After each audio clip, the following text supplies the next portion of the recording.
নমস্কাৰ, মই আয়ুষ। আজি হৈছে 1 আগষ্ট 2025 শুক্ৰবাৰ। দিনটোৰ কেইটামান গুৰুত্বপূৰ্ণ খবৰ লৈ আহিছো। প্ৰথম খবৰটো হৈছে ভাৰতৰ উপ ৰাষ্ট্ৰপতি নিৰ্বাচনৰ দিন ঘোষণা নিৰ্বাচন আয়োগৰ। পৰৱৰ্তী খবৰটো হৈছে নন্দিনী কাশ্যপৰ দুৰ্ঘটনাৰ গোচৰত এটা দালালক গ্ৰেপ্তাৰ, আৰক্ষীৰ নামত দালালি কৰা হামিদ আলীক গ্ৰেপ্তাৰ। হামিদ আলীক দুৰ্ঘটনাৰ পিছত ফোন কৰিছিল নন্দিনীয়ে। হামিদ আলীক গোচৰ উঠাবলৈ হেঁচা দিছিল ছামিউলৰ পৰিয়ালক। পৰৱৰ্তী খবৰটো হৈছে আজি উচ্ছেদ নচলালে গুৱাহাটীৰ আদিংগিৰি সূৰ্য পাহাৰত সাময়িকভাৱে স্থগিত সূৰ্য পাহাৰত চলিবলগীয়া উচ্ছেদ। গুৱাহাটী উচ্চ ন্যায়ালয়ৰ দ্বাৰস্থ হৈছিল কালাপানীৰ একাংশ। ন্যায়ালয়ৰ 8খন আবেদন দাখিলৰ পিছত সাময়িকভাৱে স্থগিত। এই পৰ্যন্ত 8 শতাধিক লোকক দিয়া হৈছে উচ্ছেদৰ জাননী। পৰৱৰ্তী খবৰটো হৈছে পদপথৰ দোকানত নিশা জিএমচিৰ অভিযান। গুৱাহাটী মহানগৰীত মাজনিশা জিএমচিৰ অভিযান। পদপথ উৰণ সেতুৰ তলৰ অবৈধ দোকানত অভিযান।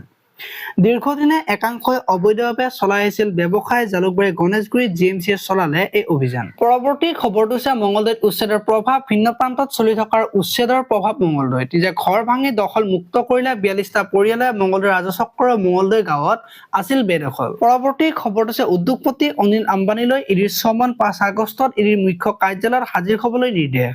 17,000 কোটি টকাৰ ঋণ জালিয়াতিৰ গোচৰত চমন জাৰি আম্বানীলৈ। পৰৱৰ্তী খবৰটো হৈছে 40 লাখ পৰিয়ালক ৰাজ্য চৰকাৰে প্ৰদান কৰিব ৰামায়ণ মহাভাৰত। প্ৰধানমন্ত্ৰী নৰেন্দ্ৰ মোদীৰ জন্মদিন উপলক্ষে ছেপ্টেম্বৰৰ পৰা প্ৰদান কৰিব এই উপহাৰ।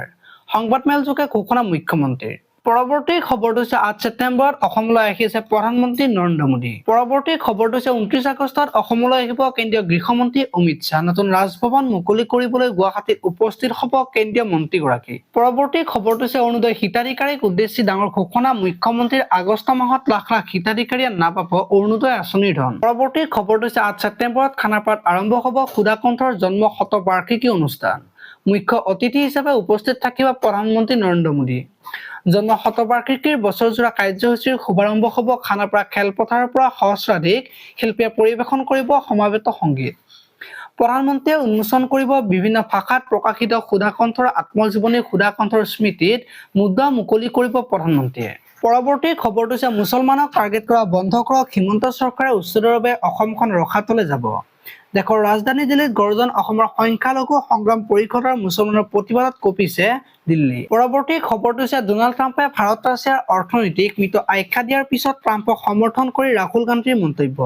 প্ৰধানমন্ত্ৰী মোদীয়ে ধ্বংস কৰিলে ভাৰতৰ অৰ্থনীতি। পৰৱৰ্তী খবৰটো হৈছে ডোনাল্ড ট্ৰাম্পৰ শুক্লশেচা। ৰাছিয়াৰ পৰা খাৰুৱা তেল ক্ৰয় সাময়িকভাৱে বন্ধ কৰিলে ভাৰতৰ 4টাকৈ চৰকাৰী তেল শোধনাগাৰে। IOC, HP, BPCL, MRPL-এ ৰাছিয়াৰ তেল ক্ৰয় বন্ধ কৰিছে। পৰৱৰ্তী খবৰটো হৈছে দেৱাশ্ৰী দাস ৰাজধানী থিয়েটাৰৰ নতুন অভিনেত্ৰী। ৰাজধানী থিয়েটাৰত নন্দিনী কাশ্যপৰ স্থান ল'লে দেৱাশ্ৰী দাসে। নন্দিনী কাশ্যপৰ ঠাইত অভিনেত্ৰী দেৱাশ্ৰী দাসেৰে চুক্তিবদ্ধ হ'ল ৰাজধানী থিয়েটাৰ।